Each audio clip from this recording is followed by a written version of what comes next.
আজকে যে ব্লগটা আপনাদের সাথে শেয়ার করব, অ্যাকচুয়ালি এই ব্লগটার আমার কি নাম দেওয়া উচিত আমার মাথায় আসছে না। এটা কোনো ডেইলি ব্লগ না, এটা কোনো মিনি ব্লগ না, এটা কোনো শপিং ব্লগ না, এটা কোনো রান্নার ব্লগ না। এটা অসম্ভব ইমোশনাল একটা কিছু মুহূর্ত আমি ক্যাপচার করেছি, ফিল্ম করেছি, আপনাদের সাথে শেয়ার করব বা আমি এটা স্মৃতি হিসাবে রেখে দেব।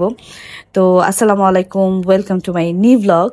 তো এটা ছিল রূপা যাবার কয়েকদিন আগে, মানে 7 দিন হবে আমাদের সব প্রস্তুতি বা কেনাকাটা সবকিছু মিলিয়ে থাকছে এই ব্লগটা।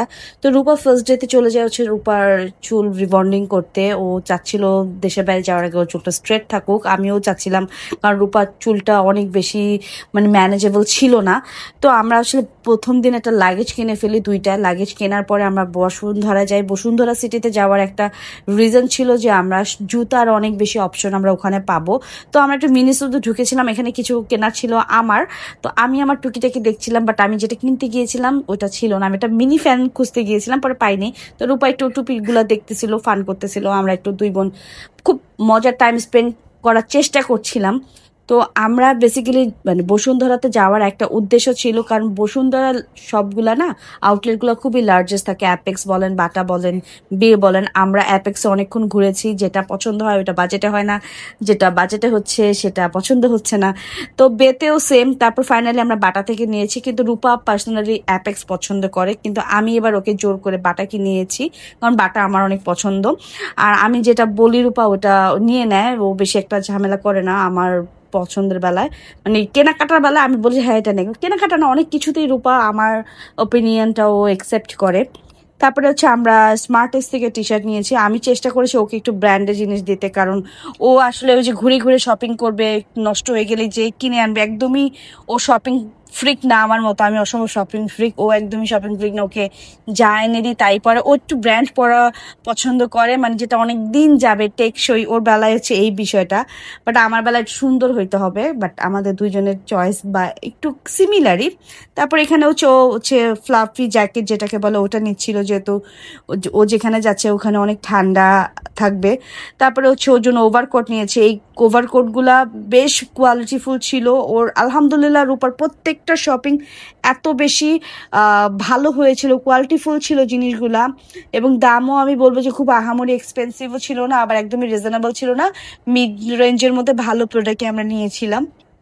মোস্টলি সব শপিং আমি দামাদামি করছি, রূপা আসলে ওভাবে দামাদামি করতে পারে না। আর আমি হচ্ছে আমরা দুইজনের প্রচন্ড ক্ষুধা লাগছিল, পরে অনেক শপিং করেছিলাম আমরা ওই দিন অনেক, মানে রূপা অফিস থেকে এসে একদম টায়ার্ড হয়ে গিয়েছিল। তারপরে আমি এখানে অনেক কিছু আছে, আমরা এখানে ফিল্ম করেছিলাম, বাট আমার ফোন থেকে এগুলো ডিলিট কিভাবে হয়ে গেছে আল্লাহ জানে। তারপর ওই দিন হচ্ছে রূপা ফালুদা খেয়েছিল, কারণ আমিও খেয়েছিলাম, কারণ রূপার হচ্ছে স্টারের ফালুদা অনেক পছন্দ। আমি বললাম খেয়ে নে আজকে, কবে আবার খাবি? কারণ এটাই হয়, যারা একবার প্রবাসে চলে যায় তারা কবে দেশে ফিরবে, তাদের ওইটা আর খাওয়া হয় কিনা। তো আমি ওই জন্য চেষ্টা করেছিলাম রূপার যা যা পছন্দ ভাবে করার, কিন্তু আসলে হয়ে ওঠে না, কারণ সময় খুব অল্প ছিল। তারপরে মাকে হসপিটালে নেওয়া, মা চোখ দেখানো, এই যে এখানে আমরা লাগেজ গুছাচ্ছি, এখানে রূপাকে আমরা শুকনা খাবারও দিয়ে দিয়েছি। ওর 2টা লাগেজ মোটামুটি গোছানো হয়ে গিয়েছিল, কারণ এত বেশি প্রেশার ছিল, কারণ রূপার জব থেকেও রিজাইন নেয় নাই ওর অলরেডি, মানে অনেক ঝামেলার মধ্যে আমাদের সবকিছু হয়েছিল। তো তো আমাদের হচ্ছে লাস্ট দিন আমরা একটু পিৎজা খেতেও গিয়েছিলাম মা সহ। তারপর এটা ছিল রূপার ফ্লাইটের দিন, সকালবেলা মর্নিংয়ে। তো আমাদের এখান থেকে সবকিছু মিলিয়ে সকালবেলা খুবই বাজে গিয়েছিল সবকিছু মিলিয়ে।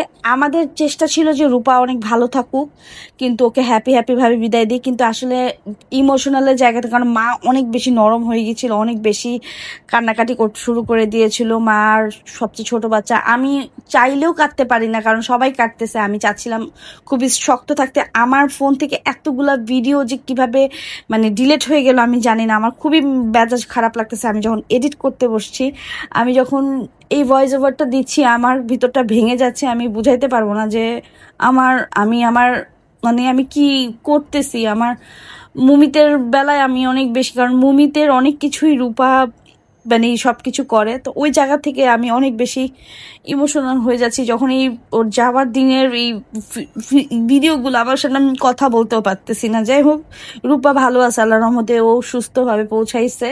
আপনাদের সবার ভালোবাসা দিবেন আমার বোনকে জন্য দোয়া করবেন, ওর জন্য অনেক অনেক ভালো থাকে। তো এখানে না অনেক তামঝাম হচ্ছিল, আমি আসলে ওইভাবে এডিটও করতে পারতেছিলাম না। তো মুমিত এখানে খুবই দুষ্টুমি করতেছে। তো আমি এখানে ভিডিওগুলো না কেমন জানি ছেঁড়া বেড়া হয়ে গেছে, মানে এত বেশি মানে পেইন লাগতেছিল সবকিছু মিলিয়ে। তো যাই হোক, রূপা এখানে চলে যাচ্ছে। এখানে আমার মায়ের সাথে একটা কান্নার ভিডিও ছিল, আমি ওটাকে শর্ট করে দিয়েছি, আমি চাচ্ছিলাম না ওই ভিডিওগুলো থাকুক। তো মুমিতকে নিয়ে ধরেও অনেক কান্নাকাটি করতেছিল বাজেভাবে, তো আমি ওগুলা আসলে দেইনি ইচ্ছা করি। তো এই যে আমার বোনটা বাই বলে দিচ্ছে, সবাই ওর জন্য দোয়া করবেন। এই ছিল আমার একটা খুবই ইমোশনাল একটা ভ্লগ। তো সবাই ভালো থাকবেন, সুস্থ থাকবেন, আল্লাহ হাফেজ।